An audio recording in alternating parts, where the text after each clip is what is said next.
Hi, I'm Leonie Lightfoot and I'm a sports psychologist. I work for Chimp Management and we are out here at the moment visiting the IIS.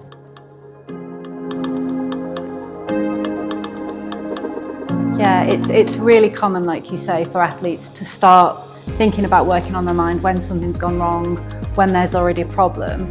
But I will often say to athletes, you wouldn't wait to realise that you weren't strong before you started a strength programme. You would just see that as an important part of being an athlete. So I think it's really positive that developing athletes are learning skills to understand and manage their mind from a very young age. That hopefully sets them up in a much better situation when they deal with some of the challenges of elite sport when they get there, when they're older. They've already hopefully developed some of those foundation skills which we teach to be able to help to manage the mind. Yeah, we've been really impressed with the athletes that we've worked with so far. They've come into the sessions, they've been really open, they've been really honest, they've engaged really well. One of the things that we've been asking everybody to think about is if we could wave a magic wand, what would be different in your mind and how you approach things? And it's been really nice that the athletes we've worked with so far have come to their sessions, they've done some self-reflection, they've been really ready to talk about the things that they want to improve, and we don't always get that from the individuals that we work with. So the athletes are making it really easy for us to work with them because they're starting to reflect and identify where they want to improve. I think it's really important that in the work we do, we work as a team with ourselves and the athletes. We're the experts in the mind and understanding the mind. The person that we work with is the expert in themselves and their world. So when we work together, then that's really powerful. Hi, I'm Wright. I'm a mentor at Chimp Management. And at Chimp Management, we work with athletes, helping them to understand their minds and how they can get the best out of themselves and how they can get the best out of their interactions with others on a daily basis. So obviously we've done a number of workshops with a number of different people at IIS.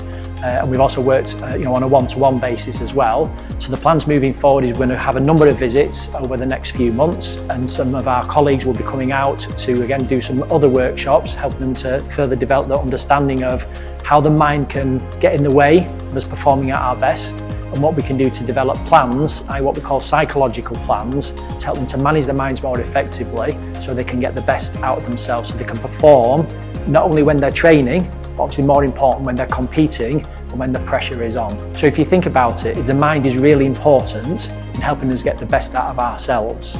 So it's really important to understand what's going on in our mind and the thoughts, feelings, behaviour that we're having that we don't really want, and how we can then change those to optimise our performance. So if we can understand how the mind is hijacking us, so how it's getting in the way, and developing that understanding, we can then develop skills, just like when the athletes are trying to develop their skills of their sport, it's trying to help develop skills that can be built over time so they can manage their minds effectively, particularly what might be affecting their performance. So every athlete is unique.